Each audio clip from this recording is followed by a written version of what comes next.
Buenas tardes a todos, buenas tardes a todas. Bienvenidos a una nueva actividad de la Fundación Manuel Jiménez Abad de las Cortes de Aragón.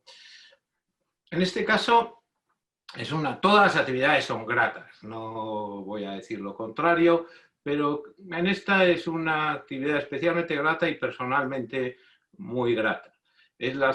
Tenemos la satisfacción de contar como colaborador de la Fundación desde hace ya, creo que se puede decir que bastantes años, a Julián Casanova. Para nosotros, lo hemos dicho siempre, no solo es un placer, sino que es un honor. Julián es hoy una referencia inexcusable en la historiografía española.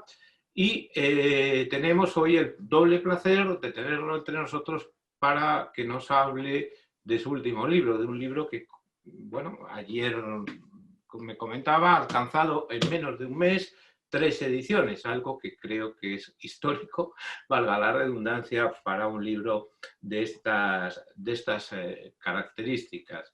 Como todos los libros de Julián, tiene para mí una virtud esencial, y es que combina a la perfección el rigor, la profundidad, con una capacidad divulgativa extraordinaria. El libro se lee como si fuese la novela más apasionante y, sin embargo, está atravesado de ideas. A mí me falta tiempo para hablar de todo lo que quisiera hablar hoy con Julián en esta conversación, porque está atravesado de ideas que creo que es lo más importante que puede aportar un investigador. Ideas, sugerencias, reflexiones novedosas y otras que son reflexiones. Lo dice, su trabajo, por supuesto, bebe de la fuente de muchísimos historiadores, de muchos maestros, pero el conjunto de esas reflexiones sobre lo que han hecho otros es también innovación en muchos casos. Bueno, Julián, bienvenido a lo que es tu casa, aunque estés en Viena, y gracias por estar con nosotros.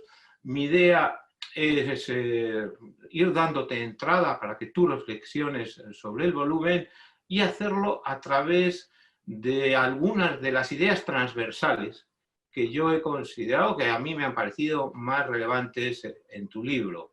Más que centrarme en algún capítulo, más que hacer una lectura cronológica del libro, prefiero, si te parece, dialogar a través de esas ideas horizontales transversales. Muy bien, buenas tardes, estoy encantado de verdad de estar con vosotros, con la gente de Zaragoza y con la gente que sigue a la Jiménez Abad. Os saludo desde Viena, donde estoy dando clases este semestre en la Central European University, y tenéis la ópera de Viena allí de trasfondo. Así que encantado de estar con Pepe Tudela. Como ha dicho, ya hace muchísimo tiempo, creo que el primer acto que tuve con la Fundación Jiménez Abad fue en el año 2005 con Semprún, en aquel momento, y con Jorge Semprún. O sea que son 15 años en los que hemos colaborado, hemos organizado muchísimas cosas, y curiosamente algunas de las cosas que hemos organizado, que yo te propuse o que tú me propusiste organizar, van bastante relacionadas con este libro, porque en el fondo este libro refleja muchos intereses que yo empecé a tener desde hace tiempo, y sobre todo desde que yo vine por primera vez a Budapest, a la Central European University, a dar clases en el año 2011. Así que estoy encantado de estar con vosotros y estoy convencido que va a ser una conversación muy interesante, porque siempre este tipo de actos yo creo que tiene dos ámbitos. Uno, la gente que está interesada en la historia, en el mundo académico, en el mundo intelectual, en la sociedad, pero tiene también otro ámbito muy importante. Yo sé que nos siguen siempre enseñantes, y creo que siempre, como lo digo yo, estoy tratando no solo de difundir conocimientos, sino de conectarlos para que lleguen a las enseñanzas, empezando por los centros de secundaria y siguiendo por la universidad. Muy bien, Julián, pues si te parece, comenzamos con ese esquema que te he dicho. Yo, habiendo leído tus libros anteriores, habiendo conversado contigo, teniendo esa ocasión de organizar actividades contigo, encuentro, lo has dicho, lo acabas de decir, ¿no? Que esta obra se inserta en preocupaciones que ya venías manifestando, dos libros muy recientes también sobre Europa, la Europa entre guerras, la Revolución Soviética, tu estancia en Budapest, y apunto la reflexión, yo creo que te ha marcado mucho como historiador, te ha permitido, y esta es una de las primeras ideas que te quiero lanzar, te ha permitido tener una visión de Europa del Este que muchas veces en Europa Occidental no se tiene, y tú has llegado a la conclusión de que no se puede comprender la historia de este continente sin Europa del Este. Es más, que muchas de las cosas más importantes han sucedido allí, en la Europa del Este, que al mismo tiempo fue el territorio que sufrió peores consecuencias tanto en la Primera y Segunda Guerra Mundial. Lo dices en tu libro. Esta sería una primera idea. Insertas a España en ese relato colectivo, no lo aíslas. Esta sería una segunda. Y la tercera, que me parece fundamental en este tiempo y sobre todo de cara a esa necesidad de que nos escuchen alumnos, de que nos escuchen profesores. La idea de que hay que huir de esquematismos, hay que huir de explicaciones sencillas. No hay blancos ni negros, todo es una suma de grises, en ocasiones más o menos intensos, pero si queremos no encontrar la verdad, porque a lo mejor eso es muy difícil, pero sí acercarnos a los hechos objetivos, debemos admitir esa complejidad y trabajar con ella. Bueno, la primera cosa está muy clara. El libro es un recorrido de norte a sur, de este a oeste por toda Europa, y quiere romper desde ese punto de vista con una historiografía que ha sido dominante, fundamentalmente la angloamericana, francesa y alemana, que se han situado muchísimas veces hablando de Europa como Europa occidental, ¿no? Está clarísimo que eso, al menos en la segunda mitad del siglo XX, que se despachaba con el tema de la Guerra Fría, dejó durante muchísimos años, décadas, a Europa central y del este, porque se habla del este, pero Polonia, Hungría, es Europa, es el centro de Europa. Y además creo que también dejaba fuera a los países mediterráneos, que nos pudimos incorporar a finales de siglo, en el último cuarto de siglo, a esa democracia que ellos habían empezado a tener, entonces sí, antes no, a partir del 47, 48, pero no estábamos incorporados nunca en esas narraciones, ¿no? Así que desde ese punto de vista el libro es mucho más complejo que hablar de Europa, porque es un viaje calidoscópico por muchísimos y diferentes escenarios. Y por supuesto conecta con lo que me has planteado en tercer lugar, que es que no hay blanco y negro, no hay explicaciones simples, las explicaciones son muy complejas, pero siempre hay que simplificarlas. El reto del historiador es cómo simplificar lo complejo. Y ahí sí que hay tres cosas que yo quería plantear que además van a servir como hilo conductor.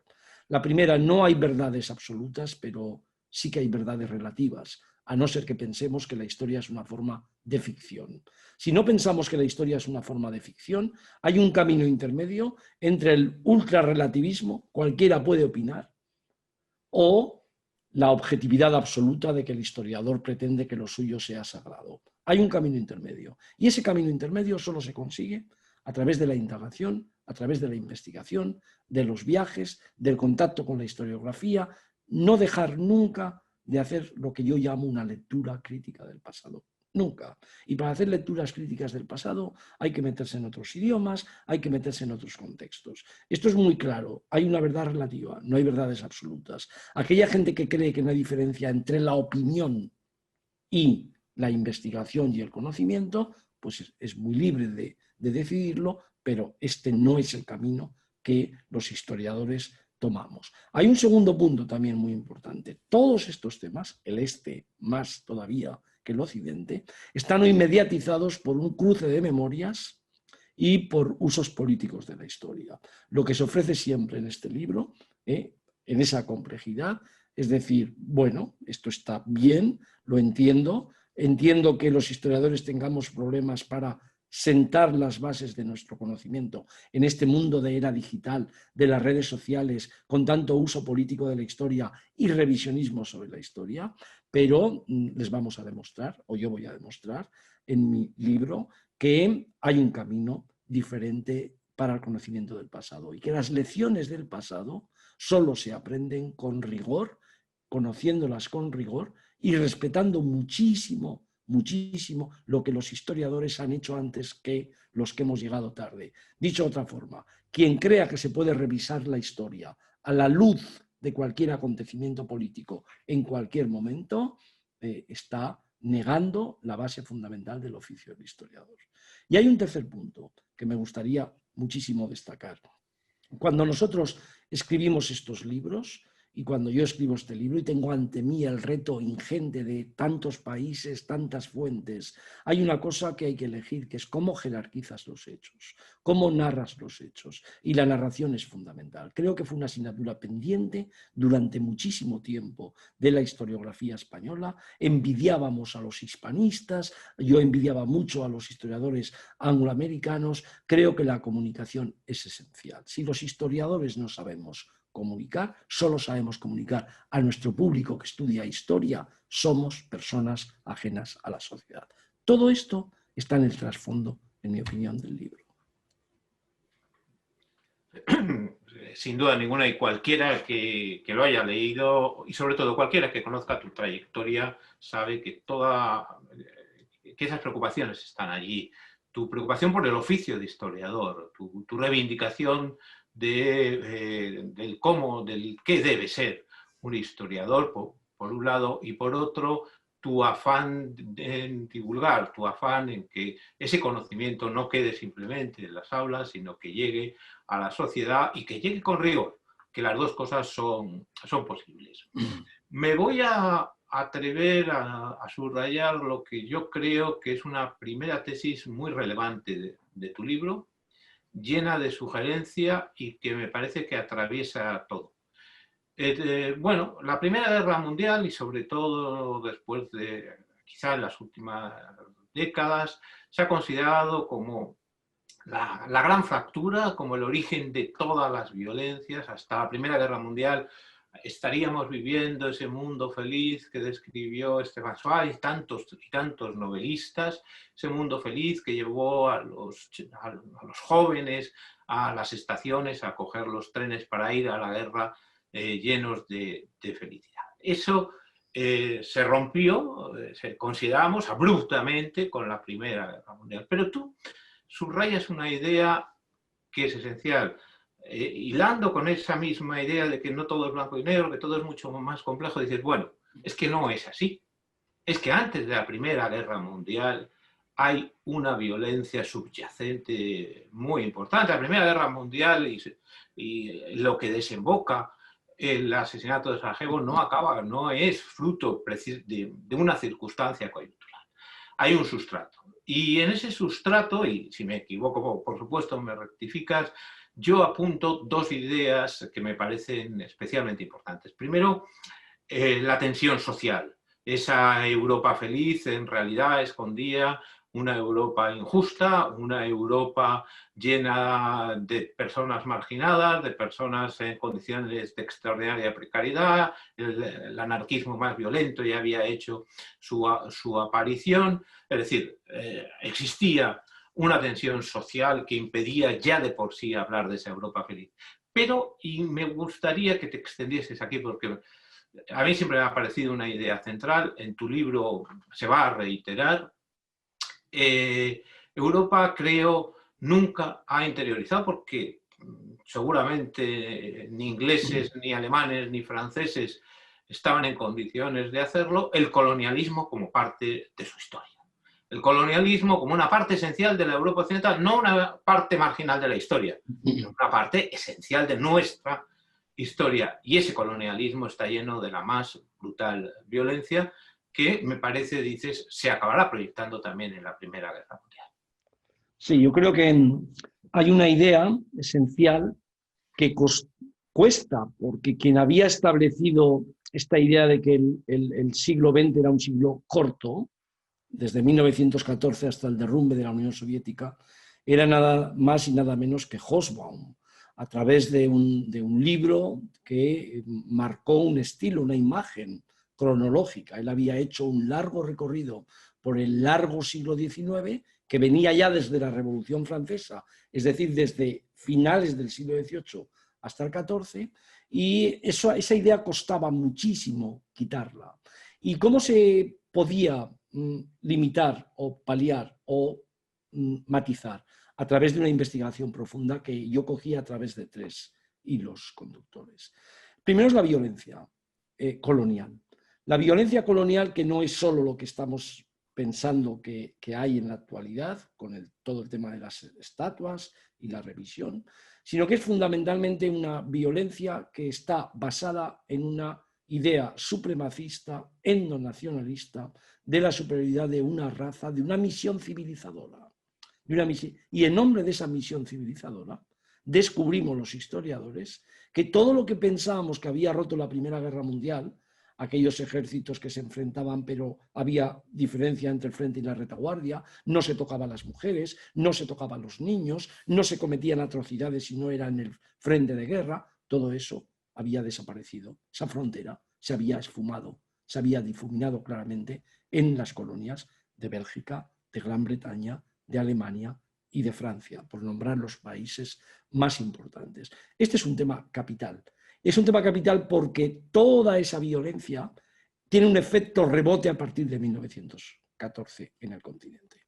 Y los ejércitos que van a combatir a partir de 1914 tienen academias, escuelas de pensamiento militar que han establecido ya esa conexión con las colonias. Eso es clave para comprender esa posición.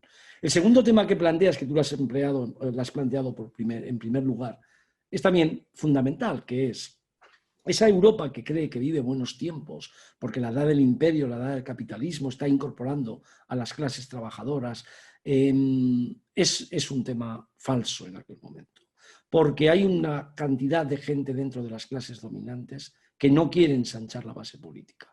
A principios del siglo XX, podemos hablar como una excepción de lo que pasaba en Gran Bretaña, un poquito en Francia, a principios del siglo XX Europa está dominada por imperios, la mayoría de ellos autocráticos, cuyo reto fundamental de los gobernantes y de las clases dominantes era incorporar a las clases populares, campesinos y trabajadores fundamentalmente. Ni siquiera hablamos de las mujeres porque nadie se planteaba en aquel momento, salvo lo que había sido el sufragismo, incorporar el voto de la mujer. Pero sí incorporar las clases trabajadoras y populares. Muchísimas personas desde arriba negaron esa posibilidad. No quisieron ensanchar la base política. Esto le pasa a Alemania, esto le pasa, por supuesto, a Rusia, esto le pasa al Imperio Austrohúngaro y esto le pasa a Alfonso XIII en España, que no fue capaz en absoluto de ensanchar esa base política. Esa base política se ensanchaba con un sufragio universal masculino, sin clientelismo, sin caciquismos, sin falseamientos electorales, casi en ningún sitio eso fue posible y, por supuesto, incorporando también al voto a las mujeres, que había sido posible en Nueva Zelanda, que fue posible en 1903 en Australia. Hay que esperar a 1906 en ese país tan pequeñito que se llama Finlandia, que entonces dependía además del imperio, estaba subordinado al imperio de los zares rusos, 1906, para que aparezca por primera vez el voto de la mujer en Europa, y hasta después de la Primera Guerra Mundial todo eso no se quiebra y no aparece. Y hay también un concepto muy importante, y es que desde el siglo XIX el marxismo, el anarquismo, las dos ramas fundamentales del socialismo, habían empezado a plantear, con diferentes vías, pero habían empezado a plantear que en algún momento la justicia social tendría que venir, las libertades de verdad para las clases trabajadoras tenían que venir, y ahí hay dos formas de pensar eso. O llegaremos a través de una vía parlamentaria, y esa vía parlamentaria será que las clases trabajadoras estarán representadas en los parlamentos, y los legisladores reformistas representarán a las clases trabajadoras, o a través de un proceso revolucionario que ellos pensaban, en la mayoría de las ocasiones, que debería ser violento, porque la clase dominante no iba a dejar el poder. Las élites políticas no iban a dejar el poder, solo cediéndolo de una forma pacífica. Todo eso es lo que estalla en 1914. Por un lado, la violencia colonial se muestra en las trincheras, desaparece esa separación entre frente y la retaguardia. Ya a principios de la Primera Guerra Mundial aparecen ya políticas de exclusión y de exterminio en la retaguardia, y salta por los aires la segunda idea en Rusia, donde un imperio de 3 centurias, de 3 siglos, cae de la noche a la mañana. Los Romanov, en febrero, marzo para los europeos, febrero en el calendario juliano, en aquel momento en Rusia.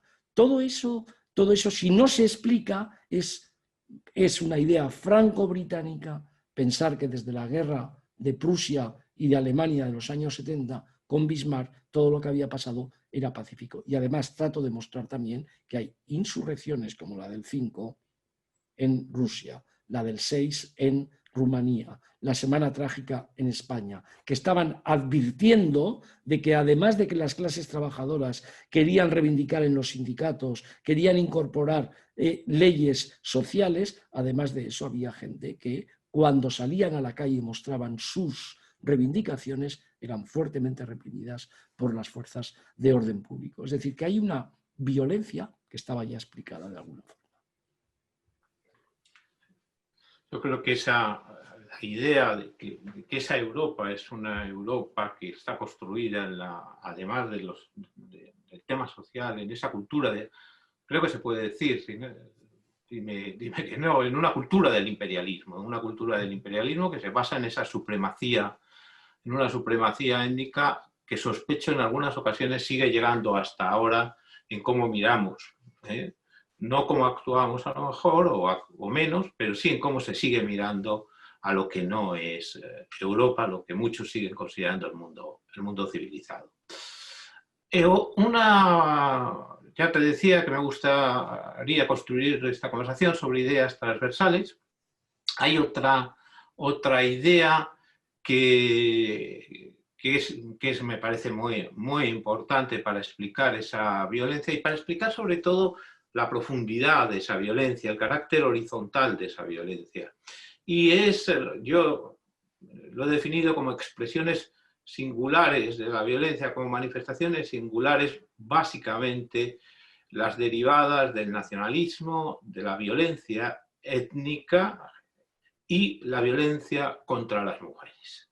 Yo creo que este es un capítulo fundamental también para entender la violencia que se comete en nombre de la patria, en nombre de la nación, la violencia que se comete desde esa idea étnica, que con una singularidad evidente en los judíos. La violencia contra los judíos está en todo el libro,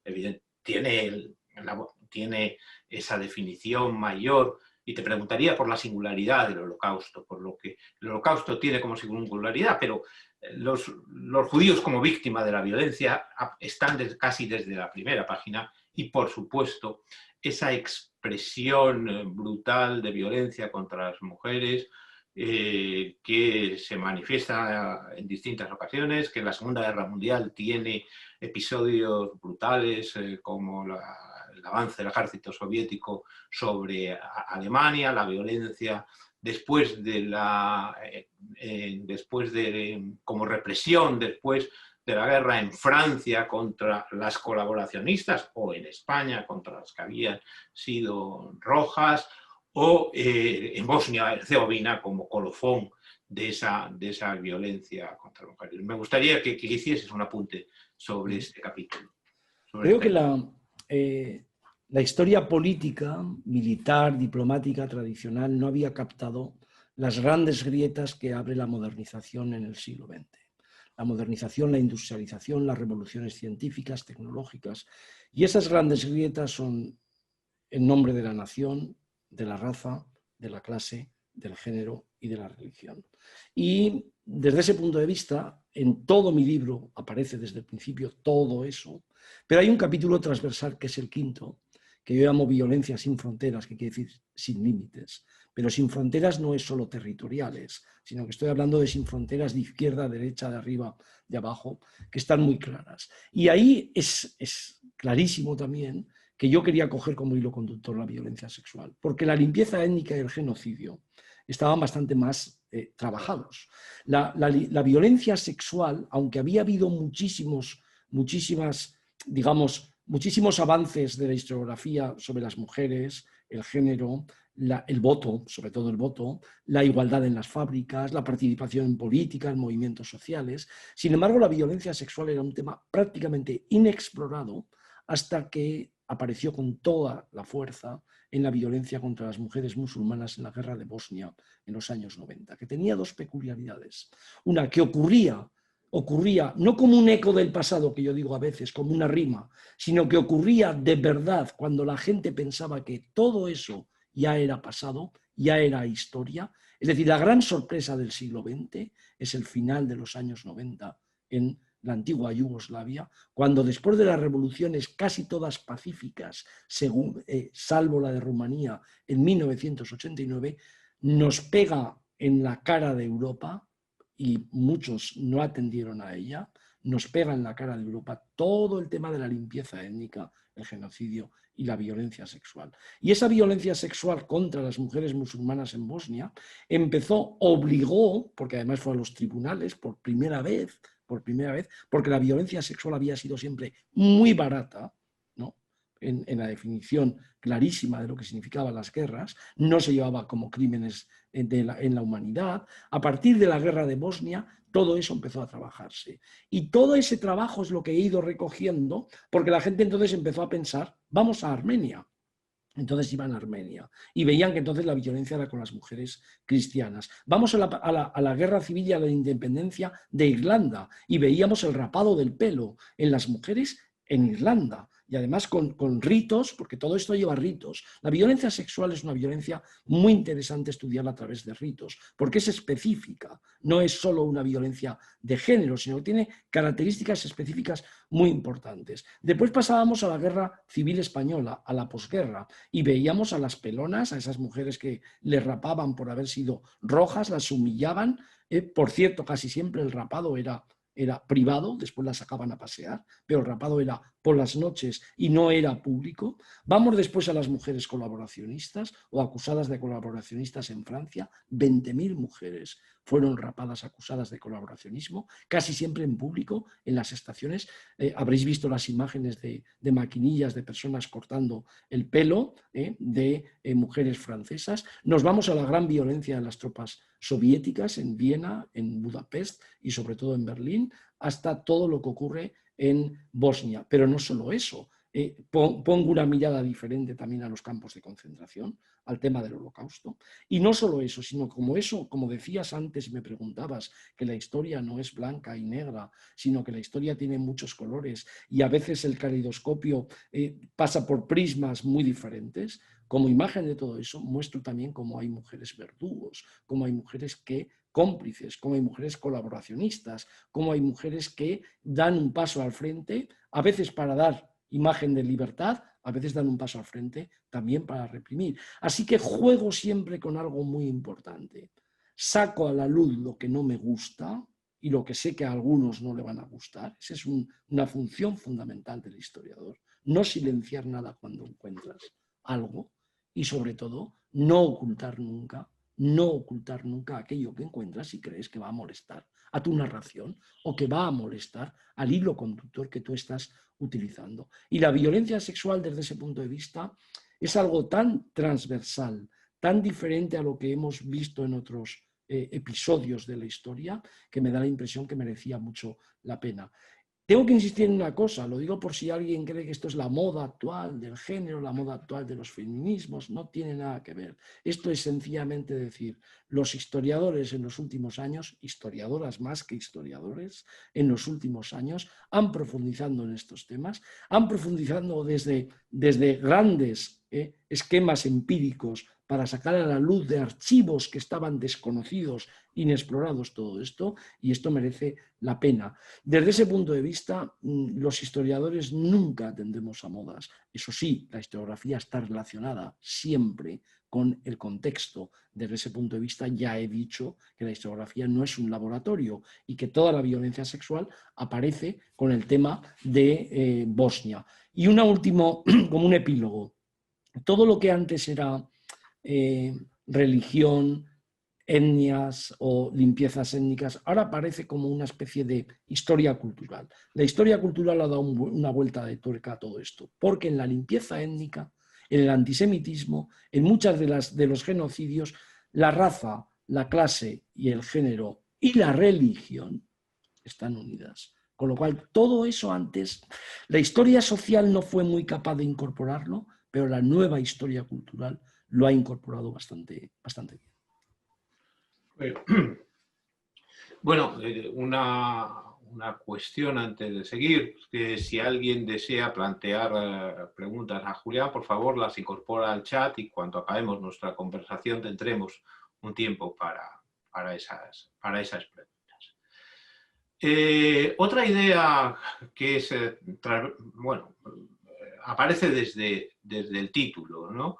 Dice una violencia indómita, el siglo XX europeo. Es el carácter universal de la violencia. De nuevo, yo creo que ha pesado y pesa el dominio anglosajón sobre la historiografía.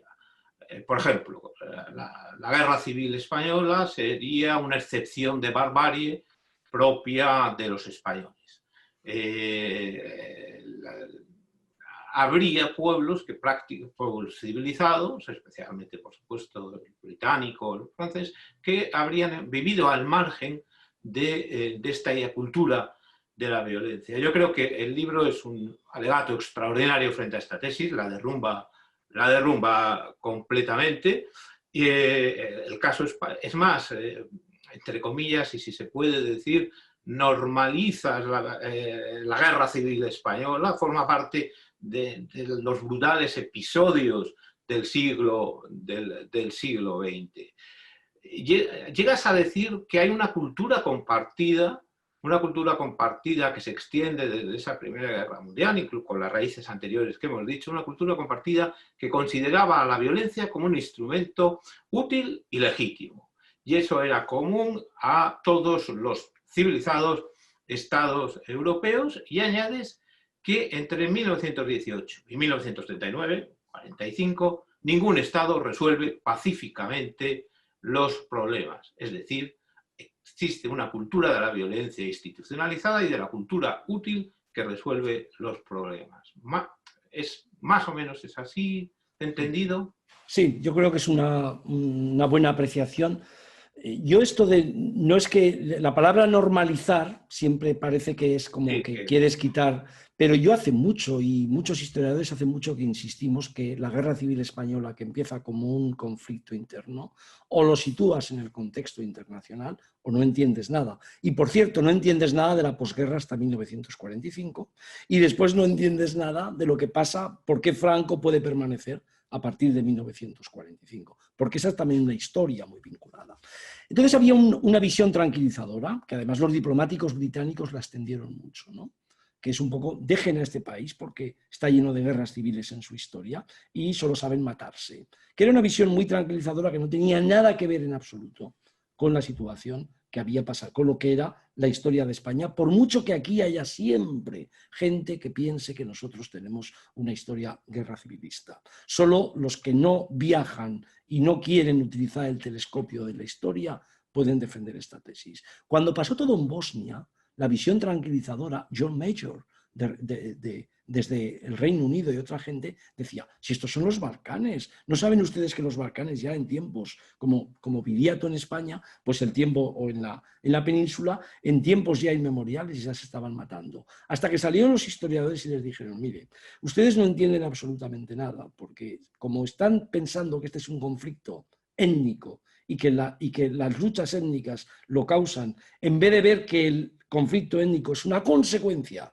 de la quiebra del poder, de la movilización de las élites y de que se dividen y aparecen los paramilitares, no entienden absolutamente nada. Entonces, desde ese punto de vista, es verdad que mi tesis viene a decir es que lo que sabemos de la historia de Europa, la Francia, la Gran Francia, que viene la Revolución Francesa y que mucha gente la tuvo como objetivo, como, digamos, como meta política. Primero, las mujeres no votan hasta 1944. Digo, si nos vamos a aspectos democráticos que otras repúblicas, incluida la española, introdujeron. Y alguien diría, bueno, tampoco tiene mucha importancia, hombre, una democracia como la francesa, donde la mujer no vota hasta que De Gaulle, en plena Segunda Guerra Mundial, al final, perdón, de la Segunda Guerra Mundial les da el voto, es importante. Francia, que vimos cómo acogió a muchísimos exiliados, pero cómo negó también la ayuda al gobierno republicano porque estaba profundamente dividida,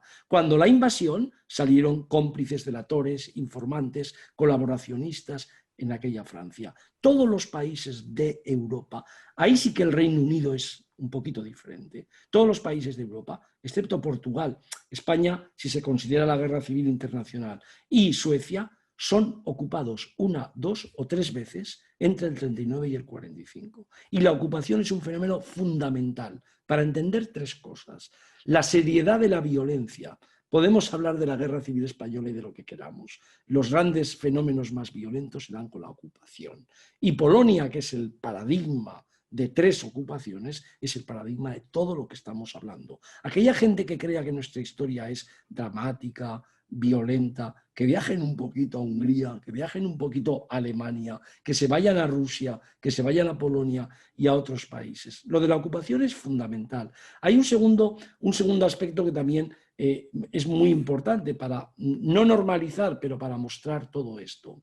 Como pasaron tantas cosas, tantas ocupaciones, tantas víctimas, verdugos, la historia, acabo en el epílogo, la historia es un pasado muy fracturado, con memorias muy cruzadas y con presentes divididos. Y pongo ejemplos clarísimos de rehabilitación de antiguos colaboracionistas que ahora son patriotas en Serbia. O pongo ejemplos como en España, de víctimas y verdugos o de verdugos que fueron verdugos y ahora quieren pasarse por víctimas. Este es un tema recurrente, pero fíjate, Pepe, yo entregué este libro el 30 de diciembre del año 2019.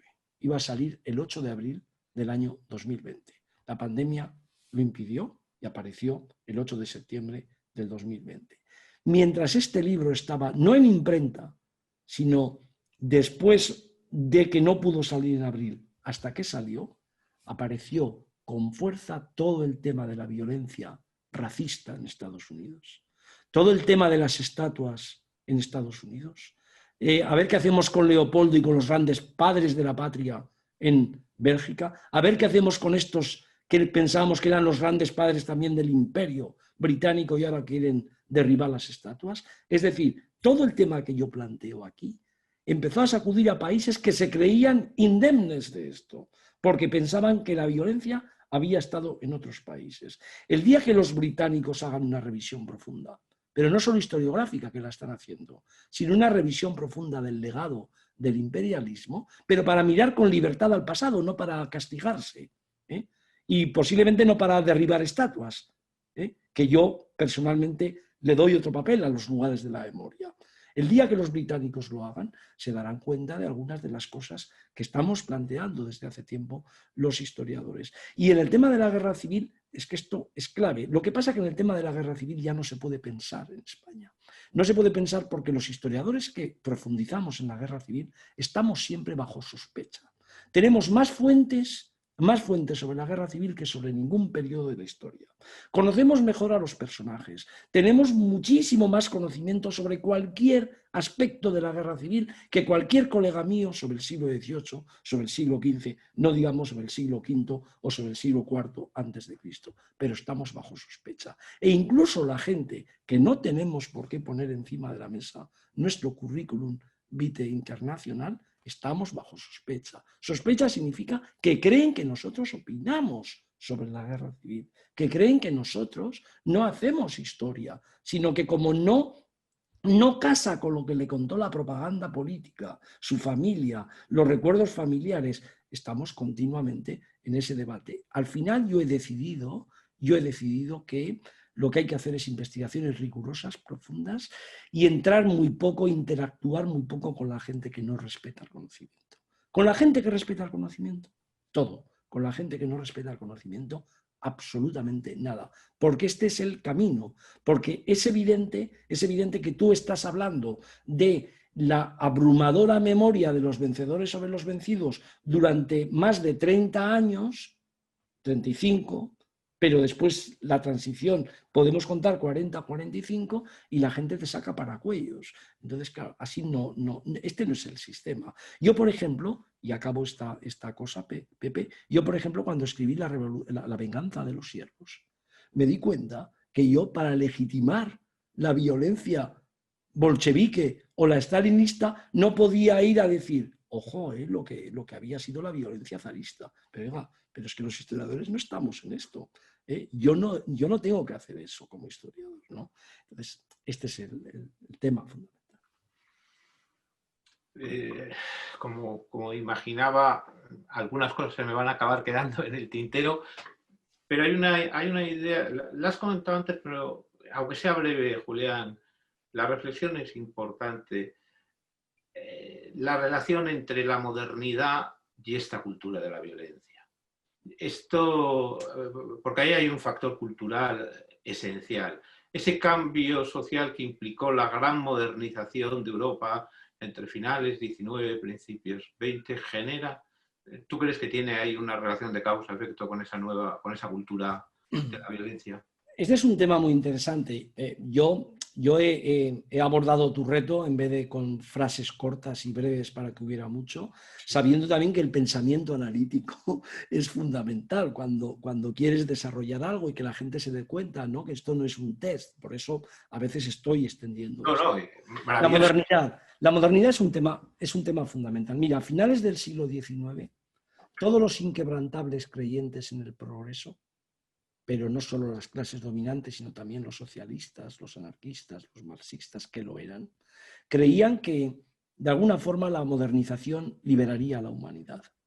La modernización liberaría a la humanidad porque el problema era que no se utilizaba bien al servicio de las capas populares y se utilizaba solo al servicio de las clases dominantes. Cuando empezó el siglo XX y supimos los efectos de esa violencia colonial, de la violencia del 14, de los campos de concentración después de exterminio y los hornos crematorios, nos dimos cuenta, o el Gulag, nos dimos cuenta de varias cosas. Primero, que la industria del armamento, la industria no solo había creado coches, sino había generado armas mortíferas que nunca se habían conocido. Este libro, que tiene como portada, que estaba ya como portada, no se ve bien, ¿no? Aquí, que estaba como portada de antes de la pandemia y tiene una máscara. La máscara esa de gas es el gran salto entre ejércitos, ese cuadro de colorido de los ejércitos en el siglo XIX, uno azul, otro rojo, que luchan en un campo, o detrás de la máscara, ¿quién hay? Alguien impersonal, porque se recluta a muchísima gente, las armas se vuelven mortíferas. Algunos habían avisado, pero muy pocos captaron la profundidad de aquello. La química, que se creía que iba a servir, los anarquistas creían que serviría para la revolución, la química acabó siendo, y la investigación científica acabó siendo mortal, porque además de la revolución científica y médica, acabó creando la bomba atómica, acabó creando muchísimas cosas que no se esperaban en aquel momento. La psiquiatría, que podría ser una ciencia liberadora, acabó siendo utilizada como elemento represivo por las grandes dictaduras, desde España, sobre todo el Gulag, pero nos podemos ir después a los desaparecidos y Argentina, ¿no? Entonces, desde ese punto de vista, esa fe inquebrantable en el progreso empezó a tener claros límites. Por eso yo tengo siempre un discurso más optimista hoy que el que tenía en aquel momento, o que el que había en aquel momento, porque creo que hay dos grandes diferencias que en estos momentos permiten ese control. Primero, que los estados son más fuertes y controlan el monopolio de la violencia. Pero no es el monopolio de la violencia bruta, sino que es un acuerdo al que hemos llegado los ciudadanos. Oiga, usted proteja a los ciudadanos con la ley, a cambio no torture, a cambio respete los derechos humanos, pero yo quiero que no haya ejércitos, paramilitares, guerrilleros, terroristas sacudiendo a esta sociedad. Lo que quiero es que haya una legitimación a través de la democracia y de la representación de todo eso. Eso ha avanzado muchísimo. Y después ver estos días cómo están buscando la ciencia, pese a la cantidad de gente que no cree en ella, pese a la cantidad de gente que está metiendo teorías conspirativas. Ver cómo miles y miles de científicos en el mundo, en vez de utilizar la ciencia al servicio de esa violencia, la están utilizando al servicio de una cosa tan sencilla, pero a la vez tan complicada como encontrar una vacuna, te das cuenta que algunas lecciones del pasado han servido, lo cual no quiere decir para siempre. El problema es que la gente cree que la historia es unidireccional. Entonces ya aprendimos de la democracia, no, la democracia es frágil, si no la cuidamos no hay una única dirección, ¿no?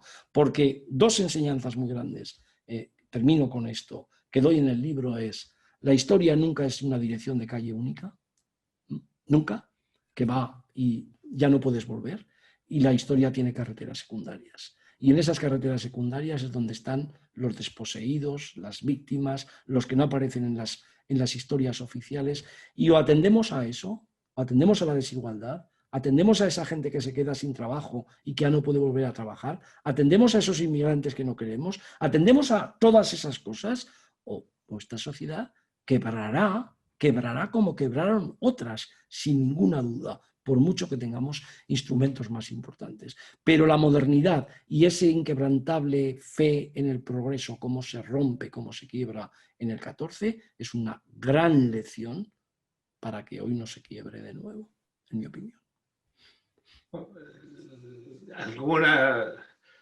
Yo creo que la conversación está fluyendo muy bien también, que estás adelantándote en ocasiones a lo que iba a ser mi continuidad e incluso te has proyectado hacia... Así tienes que pensar más, Pepe. Hacia el final, te has proyectado hacia el final, incluyendo la portada, porque yo quería acabar con la portada de tu libro como reflejo de todo precisamente de lo que has dicho. Pero en relación con esta última reflexión tuya, aunque sin reiterar, está también en todo el libro una dialéctica. Por un lado, no hay posibilidad de, entre comillas, paz, de ausencia de violencia, si quieres, si el Estado pierde el monopolio de la violencia. Pero por otro lado, al mismo tiempo, tenemos ejemplos en donde el Estado utiliza esa violencia con brutalidad frente a la sociedad. Ahí es donde yo creo que aparece el gran pacto civilizatorio, lo has dicho, es decir, nuestra concepción del Estado constitucional, democrático, de derecho. Es decir, el Estado tiene el monopolio de la violencia, pero esa violencia está controlada y limitada por los ciudadanos. A mí me parece que esta es una lección fundamental. Es decir, el Estado tiene que tener el control de la violencia, el monopolio, no ni siquiera el control, el monopolio.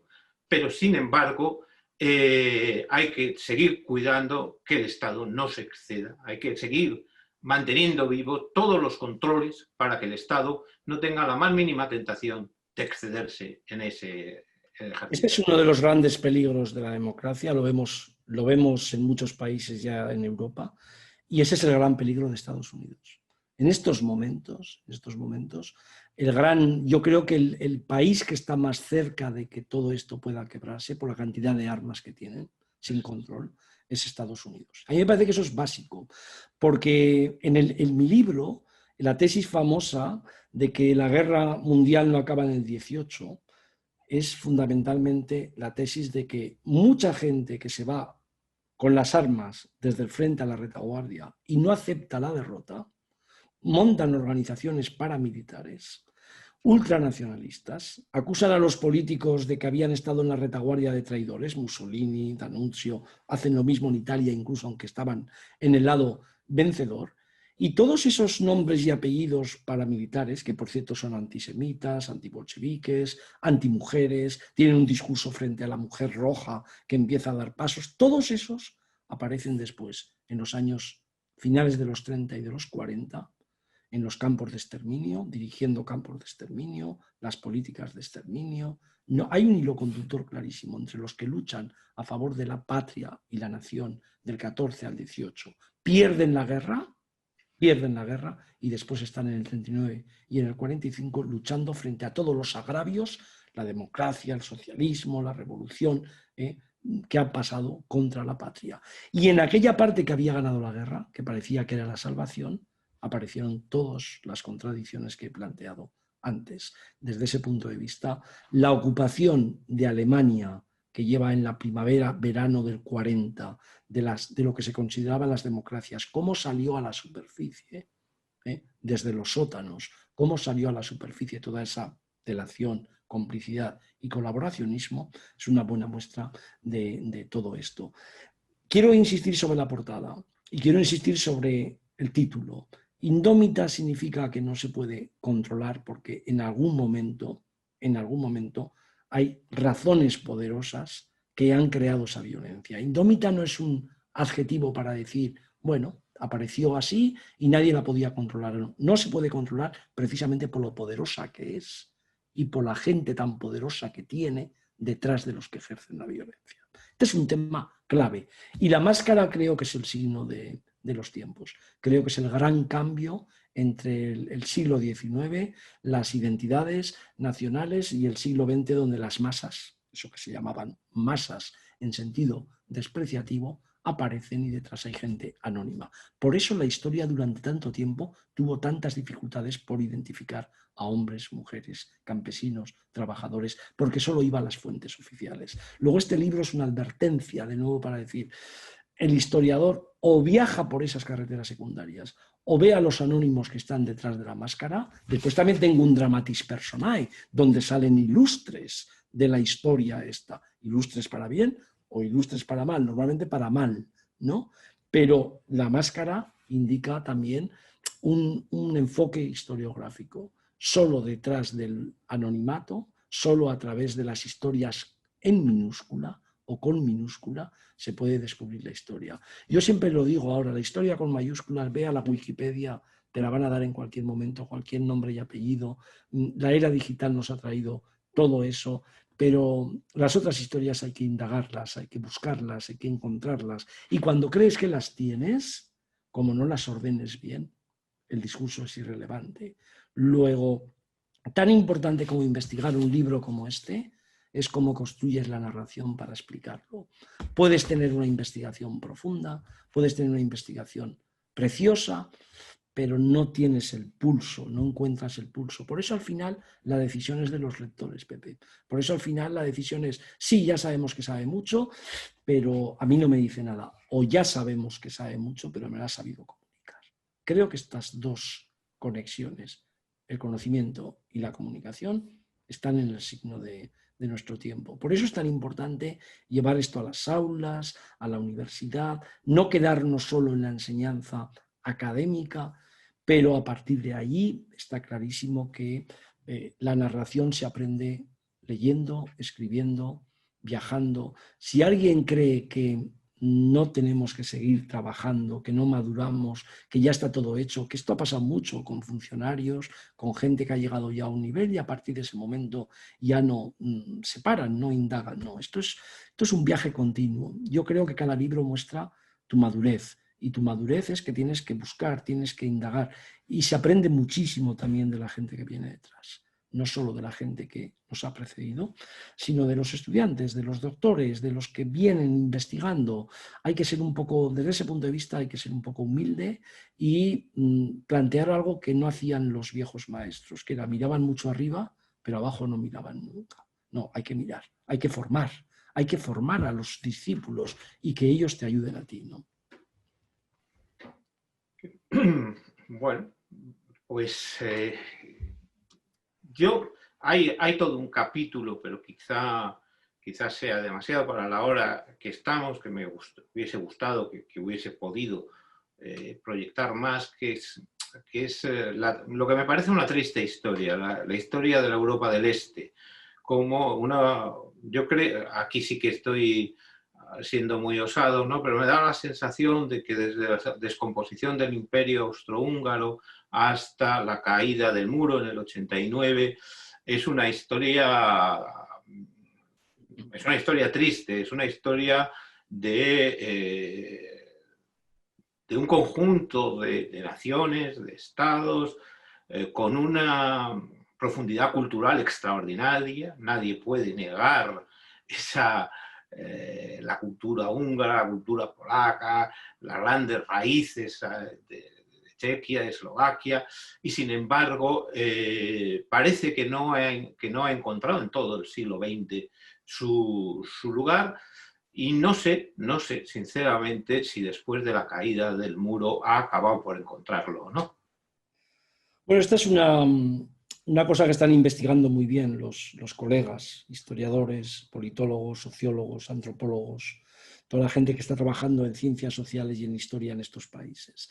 Tú has nombrado el Imperio Austrohúngaro, pero hay tres grandes imperios que delimitan todo esto. Primero, el turco otomano, El turco, sí. que había penetrado de una forma profunda en todo ese territorio, no solo de los Balcanes, es que dominó siglos Hungría, por ejemplo. Después el Imperio Austrohúngaro y también el Imperio Ruso. La caída del Imperio Ruso genera también no solo un proceso revolucionario, sino que genera también una inestabilidad dentro de la zona impresionante. Yo no me atrevería a decir que no han encontrado el sitio. Cualquier persona que haya vivido el pasado en estos países se da cuenta que cualquier pasado no fue mejor en muchísimas cosas, ¿no? Y que el pasado es esa cosa extraña que está allí, eso está clarísimo.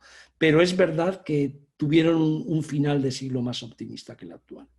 Es verdad que después del 89 y el 90, y aunque seguía Kosovo, después del final de las guerras de secesión en Yugoslavia, la antigua Yugoslavia, se había encontrado un sitio un poquito diferente, un poquito esperanzador. Y en los últimos años, el renacimiento del autoritarismo, la vuelta al pesimismo en muchísimas cosas, chavales jóvenes que han tenido que marcharse a buscar trabajo de otros países, cuando el capitalismo les había empezado a ofrecer nuevas alternativas, pero no han resultado. Todo esto, y una parte cultural importante, todo esto es preocupante. El hecho de que estos países que tuvieron limpiezas étnicas, genocidios, estén ahora poco dispuestos a incorporar a inmigrantes, olvidando aquel mundo multiétnico que se lo cargaron a través del genocidio, me parece que es un proceso que es para pensar. Pero lo están haciendo, ¿eh? Pepe, tienen unos historiadores, intelectuales, gente muy buena, están pensando, y hay paradojas, ¿no? Yo estoy en una universidad que estábamos en Budapest y nos hemos tenido que venir a Viena, una universidad donde pasan algunos de los mejores intelectuales del el mundo académico, porque hay alguien en Hungría que la expulsó.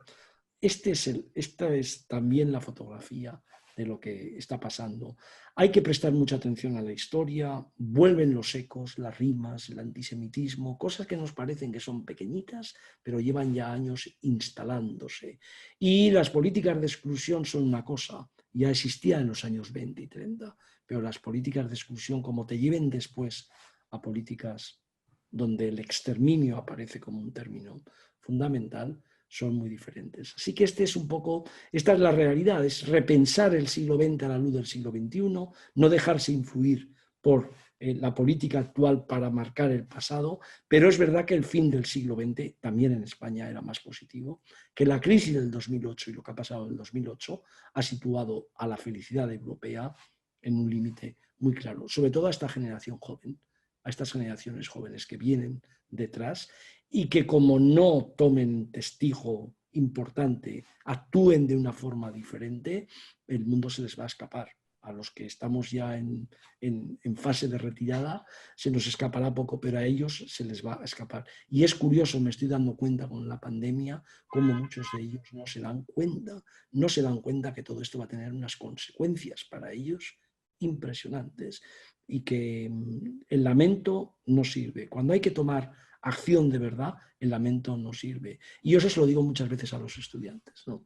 Y solo a través de la educación, de la cultura, no seremos libres del todo, pero un poquito mejor. El día que todo eso se caiga y aparezcan Trumps y gente que limitan, que no quieren el conocimiento, que montan bases sociales a través del fanatismo, el día que eso se extienda más, pues a lo mejor este libro, en vez de ser historia, acabará siendo presente. A mí me gustaría que nunca lo fuera. Bueno, yo veo que hay ya una serie de preguntas, por lo tanto yo ya voy a ser muy breve. Te voy a hacer una pregunta que no quiero dejar de hacerte, porque me parece importante, por lo menos para mí lo es, y finalmente haré una reflexión, que es una pregunta.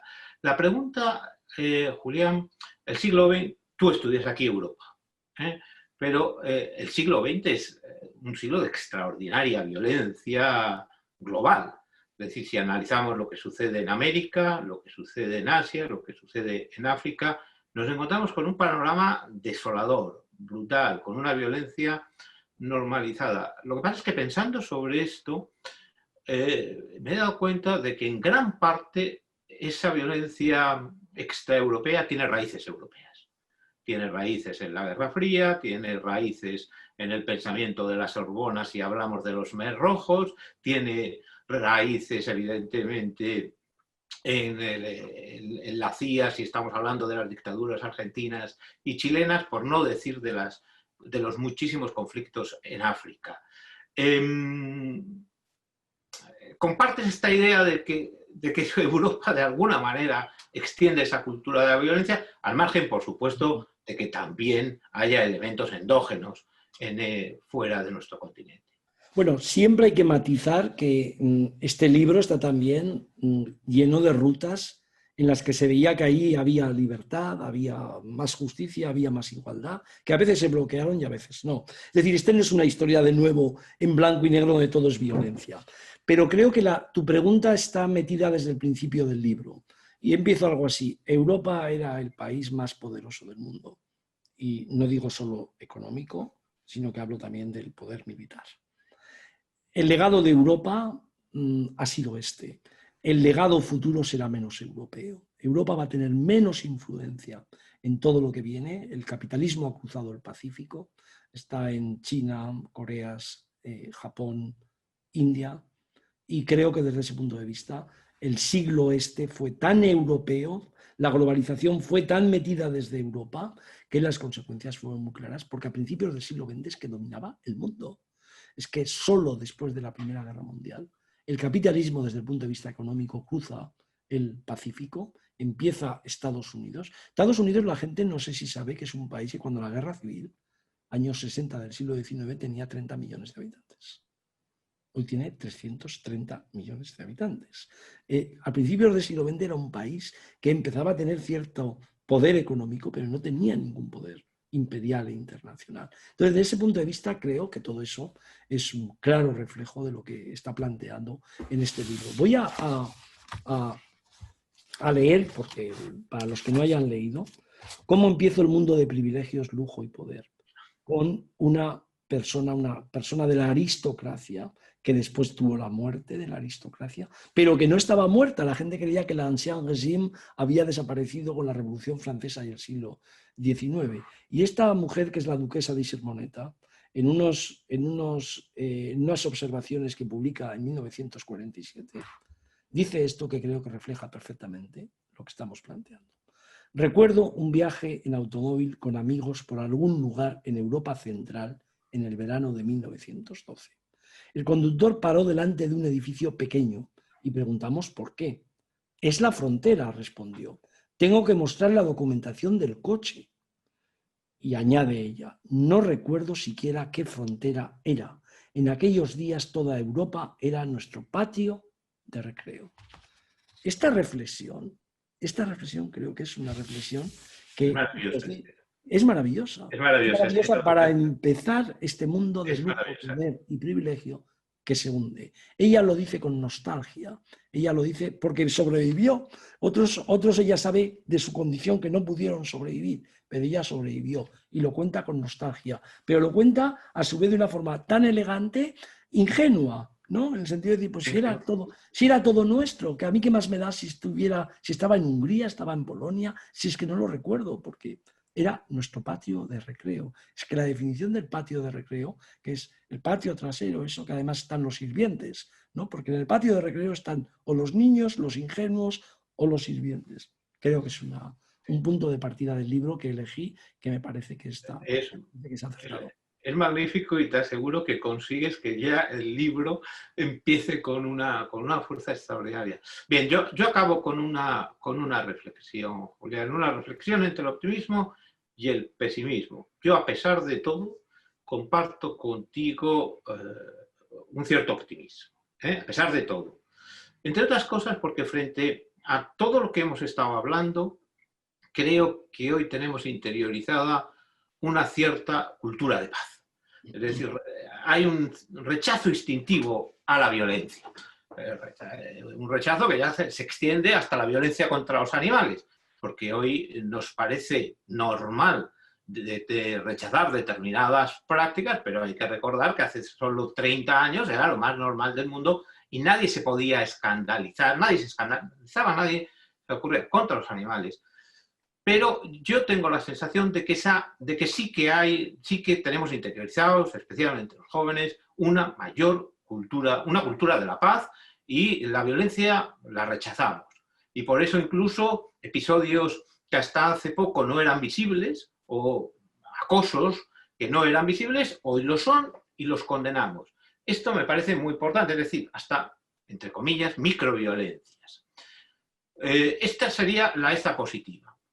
Pero al mismo tiempo tengo la sospecha de que se está extendiendo con fuerza una cierta cultura de lo irracional. Creo que en las redes eso tiene un espacio privilegiado.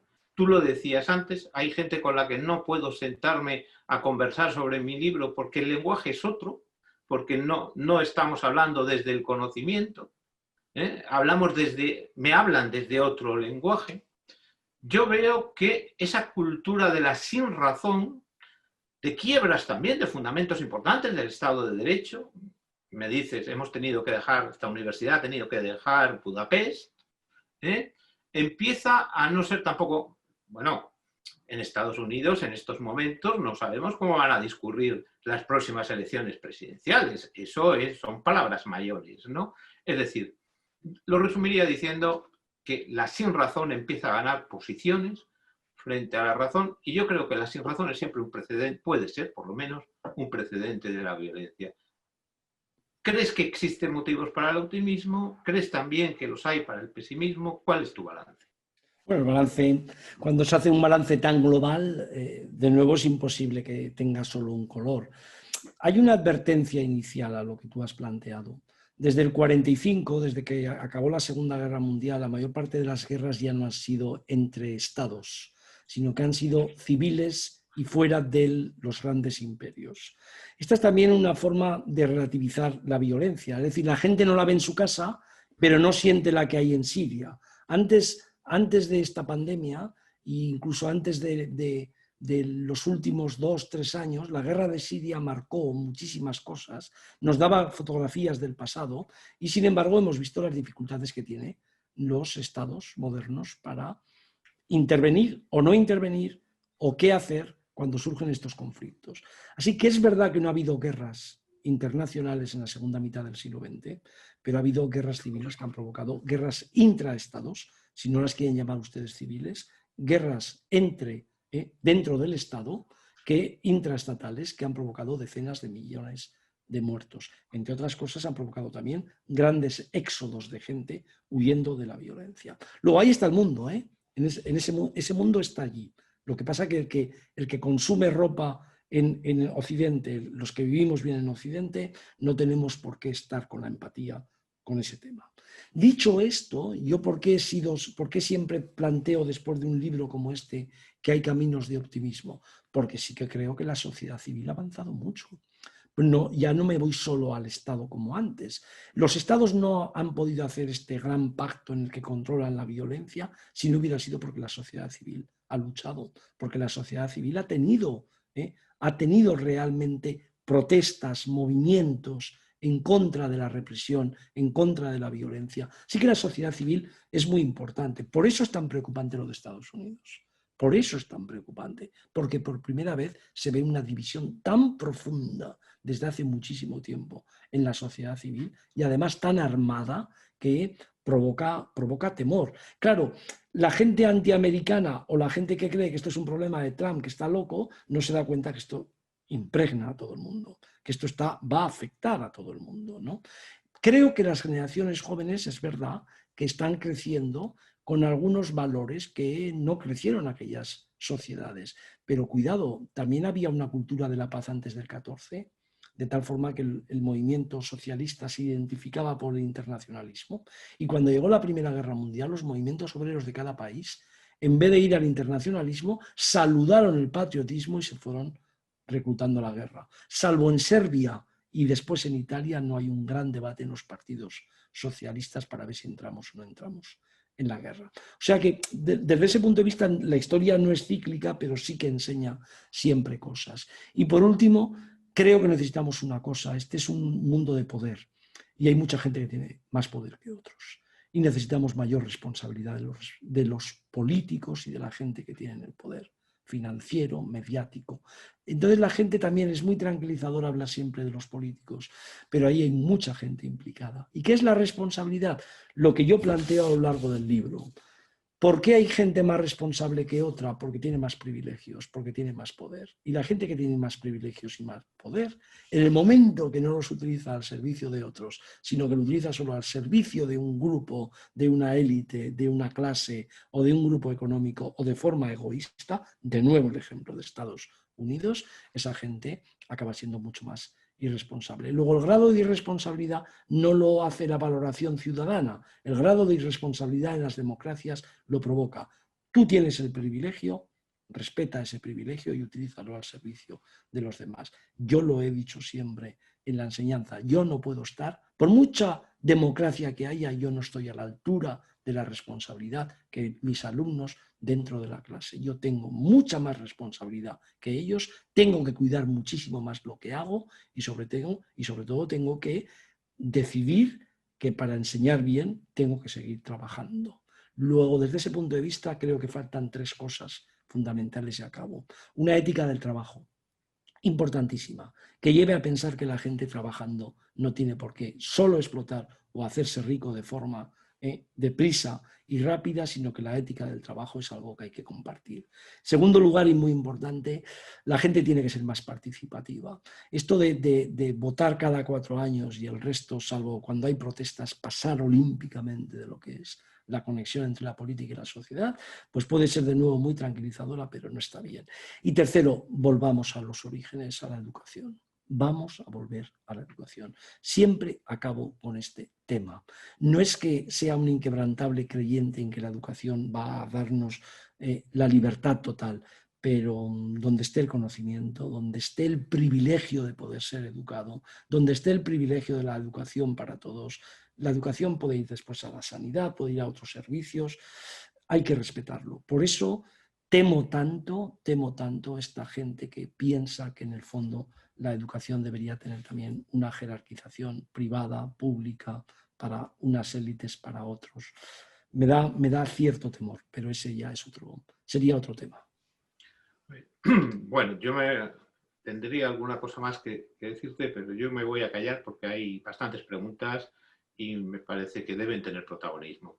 Voy a plantearte de 2 en 2, si te parece, Julián. Ya las respuestas las hago ya breves, ¿vale? Vale, muy bien. Pues desde Podemos Aragón, Nacho Escartín te pregunta sobre, en su opinión, el paramilitarismo atraviesa muchos de los conflictos europeos en este siglo, más allá de los ejércitos formales. Cada uno tiene su origen, su sustrato económico y pregunta quién se beneficia de la industria de las armas modernas y de las químicas desde la Primera Guerra Mundial, más adelante de las nucleares, de las tecnológicas, quiénes hacen negocio con esta cultura de la guerra y se benefician de la producción de armamento para esta violencia indómita. La segunda pregunta es de Elena Vandrés y es, resumiendo, es una violencia, pregunta sobre si la violencia contra las mujeres en tiempos de guerra, la violencia contra las mujeres en tiempos de paz, es la asignatura pendiente de los libros de historia. Si crees que el fin de esta violencia tardará mucho en llegar, a pesar de todas las leyes e iniciativas que se puedan adoptar. Empiezo por la segunda, la pregunta de Elena. Creo que sí, creo que hay una asignatura pendiente, pero no es porque haya que equilibrar nada. Está clarísimo que los libros de texto, está clarísimo que las explicaciones desde los niveles de primaria, secundaria en la universidad necesitan incorporar todas estas nuevas investigaciones que tienen en cuenta violencias específicas que son específicas sobre las mujeres. No me cabe ninguna duda.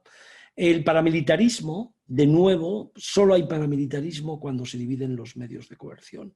La gente cree que la guerra civil española ya estaba en Viriato. La guerra civil pudo acabar el día que el golpe de Estado, si hubiera triunfado el golpe de Estado, no hubiera habido guerra civil en España. El paramilitarismo y las guerras surgen porque se dividen las Fuerzas Armadas y hay gente que sigue teniendo armas en vez de gente que no te debería de tenerlas. Esa es la definición. Y el paramilitarismo es recurrente desde el 17 en Rusia, 18, 19 en Europa y no acaba hasta el 48, 49 en la mayor parte de los sitios.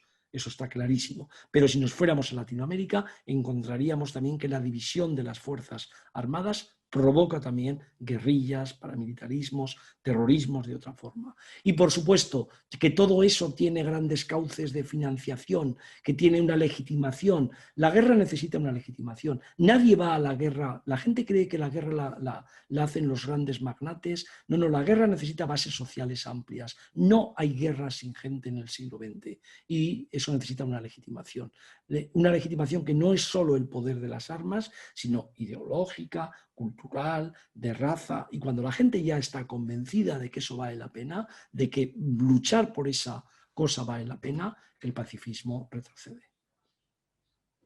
Pues hay ahora dos preguntas, una es de Gozzone Mora, que nos pregunta qué supone en ese conjunto de violencia indómita de ETA, qué supone la violencia de ETA. Tengo que decir que tú en el libro empiezas y acabas con el fenómeno del terrorismo, empiezas con los actos del terrorismo anarquista y acabas precisamente con el terrorismo que nace en los años 60. Y Jorge Sánchez nos pregunta, Hegel decía que todos los grandes hechos de la historia universal aparecen dos veces. Al respecto de la violencia a la que hace referencia, ¿cuáles creen que serán las vías por las que se cumplirán las predicciones de Hegel en el escenario europeo? Vamos a ver, yo creo que la proyección, empiezo por esta, la proyección del futuro es muy difícil, ¿no? Y las conexiones entre el pasado, el presente y el futuro son siempre complicadas. Nosotros los historiadores siempre hablamos de las lecciones del pasado, pero sabemos también una cosa muy fundamental y es que hay momentos en que la historia se acelera. Este es un momento de aceleración de la historia, donde cuesta predecir lo que va a pasar mañana. No ya cuesta predecir el largo plazo, el plazo medio, sino el plazo más corto. Es muy difícil, ¿no? Yo solo encuentro caminos en la lectura, en la filosofía, en la ciencia política, para saber qué es lo que pasó, qué es lo que puede pasar, qué es lo que no puede pasar, pero es muy difícil predecir, ¿no?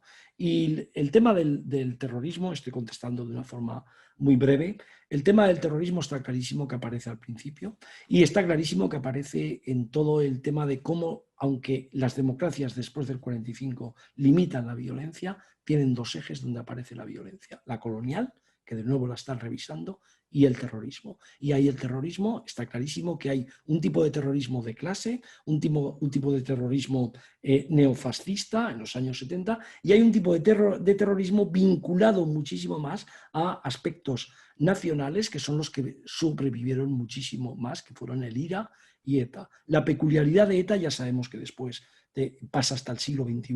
Cuando acabamos el siglo XX optimista en España, ETA era el único legado del pasado, ¿no? Pero la peculiaridad de ETA es que emerge en un país con una dictadura frente al IRA, que emerge en un país tradicionalmente democrático. Ahí hay diferencias. Entonces, desde ese punto de vista, he trazado también ese hilo conductor, pero hay una diferencia entre el terrorismo que combate a un Estado y cuando desde un Estado la gente legitima la violencia desde arriba. Esas son dos grandes diferencias. Y a la altura del terrorismo de ETA, está clarísimo que en España tuvimos problemas en la transición y en la democracia porque mucha gente no condenó aquello de una forma firme, pero hay una gran diferencia entre los políticos de los años 20 y 30 que apelan a la violencia como un instrumento de lucha política y que no lo haga ya nadie en los años 50, 60, 70, 80 en las sociedades democráticas occidentales. Lo que pasa es que nosotros nos perdimos 3 décadas. Fue tan fundamental para España perderse entre el 45 y el 75 esa tendencia, fue fundamental. La gente no quiere comprenderlo, la gente no quiere comprenderlo porque tiene la batalla sobre si Franco fue bueno, fue malo, fue un criminal de guerra o fue un beato. Lo que hay que entender es que nos perdimos las 3 décadas fundamentales de la consolidación democrática en Europa Occidental. Y nos ha pesado como una losa. Nos ha pesado como una losa en los primeros momentos de la transición y en la democracia. Rosario García Broto nos pregunta, dice, ¿nos cuentas desde el punto de vista como historiador la prevalencia de una violencia indómita hacia las mujeres? Si quisiéramos continuar ese hilo conductor hasta nuestros días, ¿qué lectura harías de la presencia actual de la violencia más allá de cualquier tópico? Bueno, yo ahí también tengo que decir que en el libro hay un momento en el que planteo el punto de inflexión que supone que la violencia mal llamada doméstica, nadie se puede meter en ella, esto los ingleses eran maestros, porque está desde la puerta de casa hacia adentro, al momento en que se plantea que la sociedad civil y los estados no pueden ser ajenos a eso.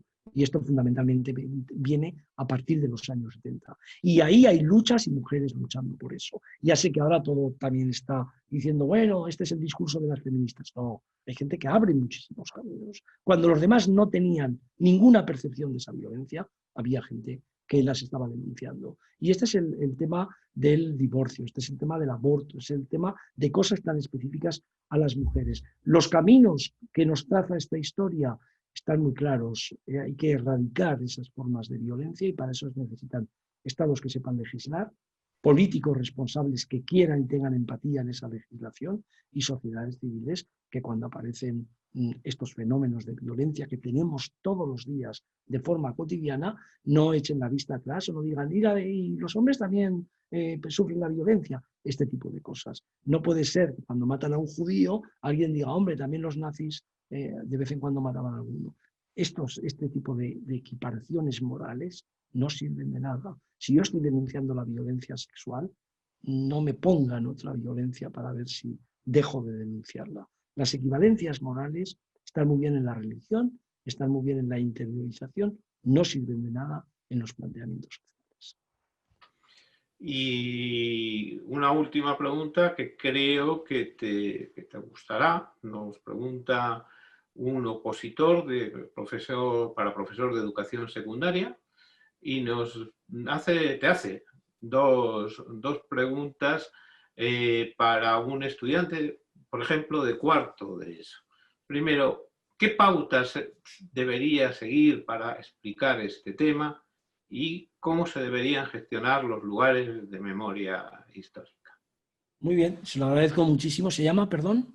Se llama Álvaro, no tengo el apellido, es un... Le agradezco muchísimo, Álvaro, primero porque esté en esta charla y segundo por esas 2 preguntas que son importantísimas. La primera es muy contundente. Creo que la era digital está cambiando la forma de enseñar y la forma de explicar la historia. Y los profesores tenemos que saber esto. Y la forma de cambiarla es que ya no deberíamos depender de manuales, de libros de texto. Hoy hay muchos elementos de conocimiento y hay que incorporar las investigaciones. Dicho de otra forma, el reto de un profesor como él, que espero que saque la oposición y vaya un día a un centro secundario, es no solo depender de un manual, sino leerse libros, asimilarlos y difundirlos en la enseñanza con todo el rigor del que estamos hablando en estos momentos. El manual creo que en el futuro no tiene demasiado sentido y algunos que viven del negocio del manual se lo tienen que plantear. La era digital está cambiando la forma de enseñar.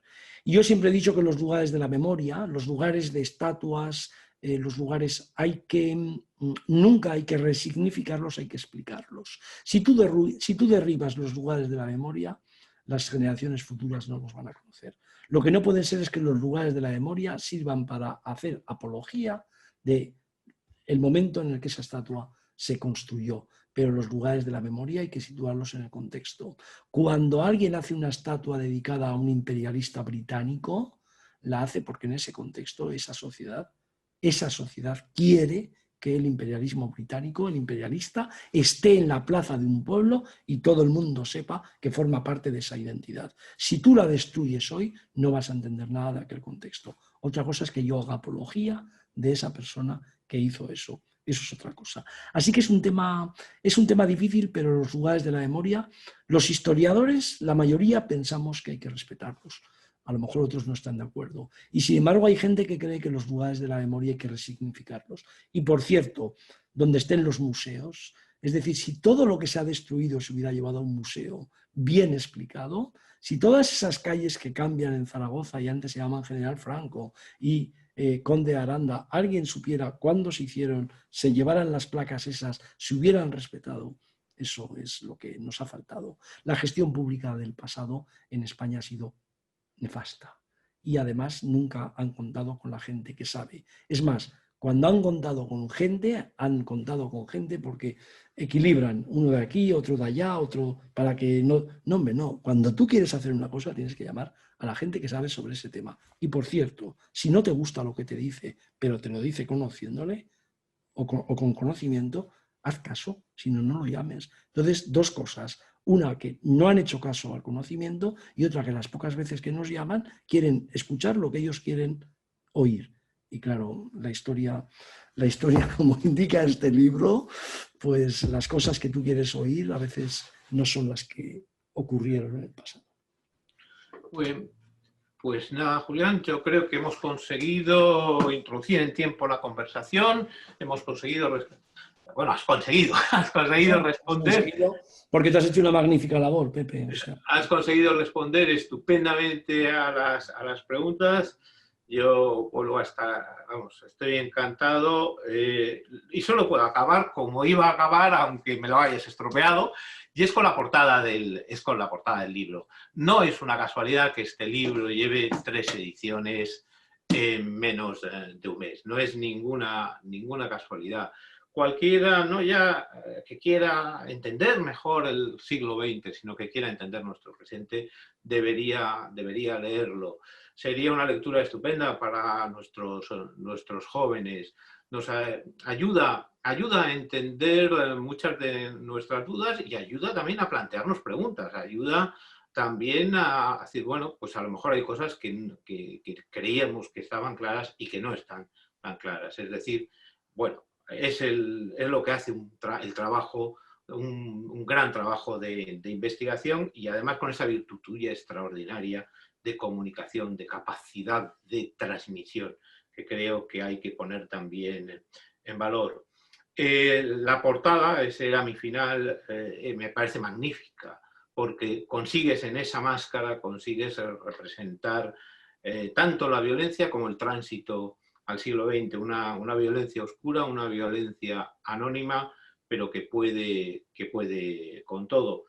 Y conecta con esa desgraciada mascarilla que tenemos que seguir llevando en estos momentos. Muchísimas gracias, Julián, que tu estancia en Viena sea estupenda, como lo será seguro, y hasta el próximo encuentro con la Fundación Javier Zaragoza. Muchísimas gracias por la oportunidad a todos los que están detrás de la pantalla y que no veo. Y muchas gracias de verdad por la atención, porque yo sé que cuando la gente va a un acto de este tipo es porque le interesa el conocimiento, le interesa la historia. Así que sigan ustedes o vosotros cuidándoos, que la cosa no está para bromas. Y aunque no haya fiestas del Pilar, no pasa nada, ya la recuperarán cuando podamos. Así que menos problemas desde ese punto de vista. Y un abrazo muy fuerte para todos desde Viena. Y si quieren leer el libro y si quieren debatirlo conmigo, ya saben que en cualquier momento seguro que vamos a tener muchísimas más oportunidades. Buenas tardes a todos y muchas gracias. Muchas gracias, Julián.